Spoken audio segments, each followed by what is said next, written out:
हास परिहास, उल्लास उमङ्ग, अर्चना वन्दना, मिलन वियोग र शान्तिको अनौठो रात। त्यो पूर्णिमाको रात। त्यही पूर्णिमा एक पक्षपछि फेरि आज आएको छ। निरभ्र आकाशमा आफ्नो शीतल प्रकाशले सारा दुनियाँलाई प्रकाशमय पार्यो पारेन, यस कुराको ज्ञानी हिरालाई के चासो थियो र? उसलाई त आफू सुत्ने कोठाको आँखी झ्यालका 50औं पलबाट छिरेर पूर्णचन्द्रको प्रकाशले हेरिरहँ जस्तो बुट्टा भएको दृश्यले नै मुग्ध पारेको थियो। कोठाको अँध्यारोपनलाई यी प्राकृतिक रोशनीले प्रकाश दिए झैँ ज्ञानी हिराको एकमुठी प्राणयुक्त शरीरलाई पनि प्रकाश मार्ग देखाइएको भए कस्तो हुँदो हो? ज्ञानी हिरा 3 पहर रात गएसम्म प्रकृतिको त्यही चमत्कारमा तल्लीन भएर हेर्दै के सोचिरहेकी थिए। उसले आफूलाई 20औं शताब्दीको आधुनिक युगमा पाए तापनि एउटी युवतीले पाउनुपर्ने प्राकृतिक र सामाजिक अथवा सांसारिक सुख चाहिँ पाएकी होइन। ज्ञानी हिरा यौवनले पूर्ण भएर पनि चञ्चला होइन। गम्भीर प्रकृतिकी ज्ञानी हिरा उसले ओछ्यानमा पल्टिएर आँखी झ्यालका पुवालबाट छिरेर बसेका बाटुला रहर लाग्दा ज्योत्स्ना चक्रलाई एक एक गरी गन्न थाली। 1 2 3 4 गन्दा गन्दै ऊ 25को सङ्ख्यामा आएर टक्क रोकी र गन्न थाली। मेरो उमेर पनि त 25 वर्ष नै पुगिसक्यो। अरू मसँग खेले बढेका मेरा दौत्तरका केटीहरू बिहे भएर पनि 2-4 जना छोराछोरीहरू साथमा लिएर चाडबाडमा माइत आउँछन्, तर मेरो त अहिलेसम्म बिहे नै भएको छैन। मेरो बिहे हुनु हुँदैन रे। अहिले यो उमेरमा पनि चेलीबेटीको बिहे नभए कहिले हुने त? उमेर ढल्किसकेपछि कसले बिहे गर्छ र? छि, ती पुराना विचारका मानिसहरू पनि कस्ता कस्ता कुरा गर्छन्। मेरो बिहे हुनु हुँदैन भन्ने रे। मलाई त यस्ता कुरा सुन्न पनि मन पर्दैन। यस्तै विचार गर्दै गर्दै ज्ञानी हिरालाई निद्राले छोप्दै ल्यायो। उसले सिरक तानेर छातीसम्म ओढी अनि कोल्टे परेर सुती। निद्रामा ज्ञानी हिराले सपना देखी। सपनामा ऊ आफूले अहिलेसम्म नपाएको वस्तु खोज्न कता कता नयाँ ठाउँमा पुगी। त्यस ठाउँमा सयकडौँ मानिसहरूको हुल थियो। त्यस हुलभित्र धक्का दिँदै पसिर आफूले खोजेको वस्तु छ कि भन्ने आशाले उसले पुरा हेरी, तर त्यहाँ चट्केले देखाएको चटक्का 2टा सर्प र चट्के मात्र थिए। ऊ त्यहाँबाट निराश भएर फरक्क फर्किएर हुलभित्रबाट थिचिँदै बलजफ्ती गरेर बाहिर निस्की। त्यस हुलको माझमा मिचिँदा झन्डै उसको प्राण नै गएको। स्याँ स्याँ गर्दै लामा लामा सास फेरेर ऊ हुलदेखि नै धेरै टाढा एउटा एकान्त स्थानमा पुगी। उसको मन अझै पनि चञ्चल अस्थिर थियो। ऊ अझ अघि बढेर गई नै रही। जाँदा जाँदा ऊ एउटा सुरम्य बाटिकामा पुगी। बाटिकामा रङ्गबिरङ्गका सुन्दर पुष्प तथा सुरिला कण्ठले गाइरहेका उन्मुक्त चराचुरुङ्गीहरूको मिठो स्वरले ज्ञानी हिरालाई अत्यन्त प्रभावित पारिदिएकाले ऊ त्यही हरिया कोमल घाँसमा थचक्क बसी। त्यहाँको वासन्ती वातावरणले उसको मन एकाग्र पारिदियो। ऊ एक हातले चिउँडो अड्याएर एकाग्र भएर बसिरहेको बेलामा अचानक पछिल्लोतिरबाट कसैले चुपचाप आएर 2 हातले उसका 2टै आँखा छोपिदियो। ज्ञानी हिराले आँखा छोपिदिनेका 2टा हात आफ्नो हातले च्याप्प समातेर थुत्त तानी। उसका आँखाबाट हात पन्छ्याइसकेकाले उसले पछिल्लोतिर फनक्क मुन्टो फर्काएर आगन्तुकलाई ठम्म्याउन भनी हेरी। उसका आँखा छोपिदिने व्यक्ति उनकै घरमा बस्ने ठुले पो रहेछ। ठुलेले ज्ञानी हिराका 2 हात समातिरहेको थियो। 2जनाका 4 आँखा जुधेपछि दुवैले एकअर्कालाई प्रगाढ आलिङ्गन गरे। यसो गरेको बेला ज्ञानी हिराका आँखाबाट खुसीका आँसु खसे। प्रगाढ आलिङ्गन गरिसकेपछि दुवैले एकअर्कालाई हेराहेर गरे। ज्ञानी हिराले ठुलेका आँखामा धेरै बेर आँखा जुधाइ राख्न सकिन। लाजले उसका गाला राता राता भए। छेउछाउ कसैले उनीहरूलाई देख्यो कि भन्ने त्रासले उसले चारैतिर हेरी, कतै कोही थिएन। यत्तिकैमा ऊ निद्राबाट झसङ्ग बिउजी। गोरो शरीरमा सूर्यको प्रकाश कम परेकाले होला ज्ञानी हिराको शरीर सुगठित भएर तापनि अलि पहेँलिएको जस्तो देखिन्छ। उसका दुईजना दाजुहरूमा दुवैको विवाह भएर उनीहरू घरबाट छुट्टिएका छन्। ज्ञानी हिरालाई उनका आमा बाबुले कहिल्यै स्कुल पठाएनन्। ऊ वर्णमालाका किताबहरू झिकाएर घरमा आफै अध्ययन गर्ने गरेकीले निकै साक्षर भएकी हो। उसलाई उसका दाजुभाइहरू जन्मदा घरको स्थिति शोचनीय थियो अरे भन्ने ज्ञान थियो। तर अब ज्ञानी हिरा जन्मेर स्थितिमा केही परिवर्तन आएको हो। ज्ञानी हिराको उमेर 5 वर्ष पुग्दा उसको मुखको बायाँतिरको तल्लो ओठमा एउटा सानो सेतो दाग निस्कियो। दाग होइन, दुबी निस्केको रहेछ। यो दुबी निस्केदेखि ज्ञानी हिराको घरमा ठुलो परिवर्तन आयो। उसका बाबुको जवाहरातको व्यापारमा प्रशस्त लाभ हुन थाल्यो। बाबुआमाले एकमात्र छोरीको मुखमा निस्केको यस चिन्हलाई ठुलो महत्त्व दिए। महत्त्व पनि किन नदिउन् र? यसैको फलस्वरूप त उनीहरू आर्थिक अवस्था शोचनीयबाट अब सम्पन्नतामा परिणत हुन गएको थियो। घरमा ज्ञानी हिरालाई कुमारीलाई जस्तै घरबाट बाहिरै निस्कनै नदिएर राख्न थाले। ऊ जाडोको याममा कौसीमा गएर घाम ताप्ने गर्छे। बाहिरको खुला वातावरण कस्तो हुन्छ, ज्ञानी हिरालाई त्यस्तो अनुभव हुनै सकेन। उसले आफ्नो 5 वर्षको उमेरदेखि 25 वर्ष नपुगुन्जेलसम्म घरको मूल ढोकाको सङ्घारदेखि बाहिर कहिल्यै पाइलो राख्न पाइन। ज्ञानी हिराले आफूले स्वयं अनुभव गर्न नपाए तापनि घाम ताप्न कौसीमा बसेको बेला कौसीबाट बाहिर फेर उसका ठुल्ठुला आँखाले भ्याएती उसको संसारलाई हेरेर सांसारिक गतिविधि बुझ्थे। ज्ञानी हिराले यसरी हेर्दा उसले देख्थे गल्ली सडकमा युवक युवतीहरू मस्त भएर स्वतन्त्रतापूर्वक हिँडुल गरिरहेका छन्। चाडपर्वमा र जात्रामा सैकडौँ मानिसहरू आफ्ना साथी कुटुम्बसँग हाँस खेल ठट्टा गर्दै गइरहेका छन्।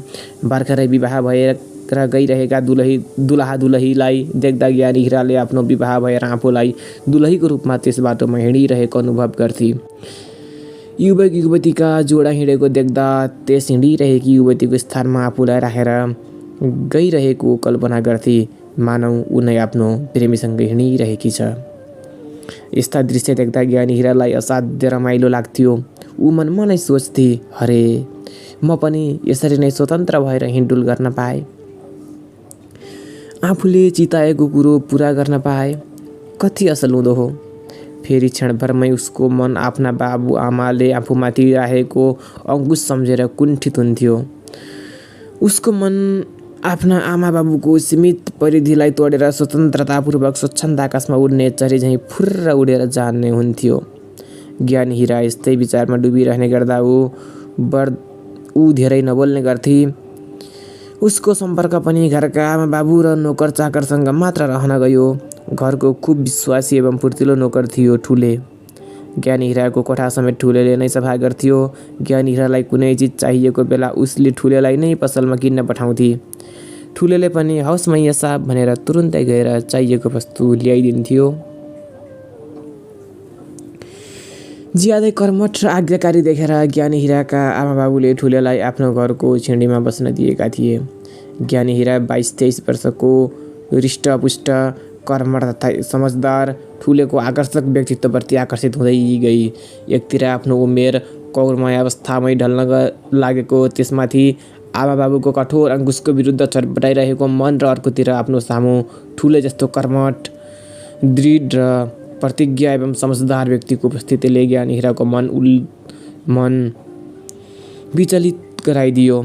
ऊ सोच्न थाली, यसरी आफ्नो मतलबको लागि एउटी निर्दोष कुमारीको जीवनलाई आफ्नो हतियार बनाउने यस सडिसकेको पुरानो समाजको भत्कन लागेको पर्खाललाई फोरेर बाहिर निस्कने पुरा कोसिस नगरे मैले सधैँभरि यस्तै हालतमा रहनुपर्नेछ। त्यसकारण मैले यस झ्यालखानाबाट उम्केर स्वतन्त्र रूपले जीवन निर्वाह गर्ने उपाय गर्नुपर्छ। ज्ञानी हिराले आफ्नो यस किसिमको धारणा बनाएपछि एक दिन आमा बाबु घरमा नभएको सुअवसर पारी ठुलालाई आफ्नो कोठामा बोलाई। ठुले उसको कोठाभित्र पस्यो र उसले ढोकानिर उभिएर भन्यो, हजुर मैया साहब, मलाई बोलाउनु भएको?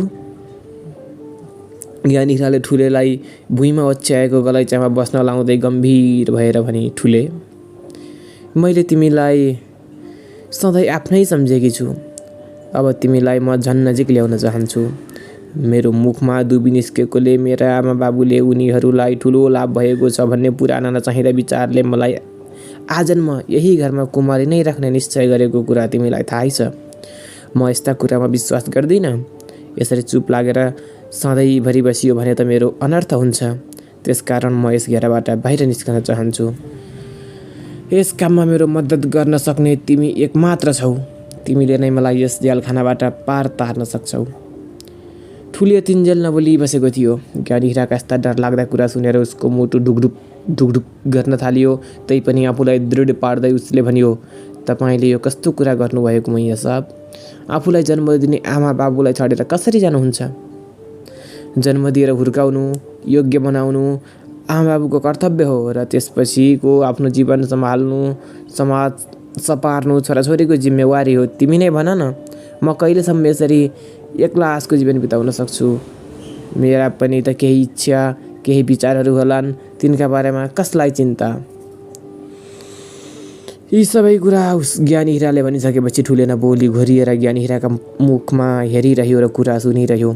तिमी एक बुझकी, विश्वासी र लायक युवक छौ। तिमीमाथि मलाई पुरा भरोसा छ। तिमीले मलाई आधा रात गएपछि यहाँबाट कतै लैजाऊ, यस ठाउँबाट टाढा, धेरै टाढा, जहाँ पुगेर मैले मुक्ति पाऊँ र खुला प्रकृतिको स्वच्छ हावामा सास फेर्न सकूँ। यहाँ बसेर त मेरो सास उकुस मुकुस भएर घाँटीसम्म आउन थालेको छ।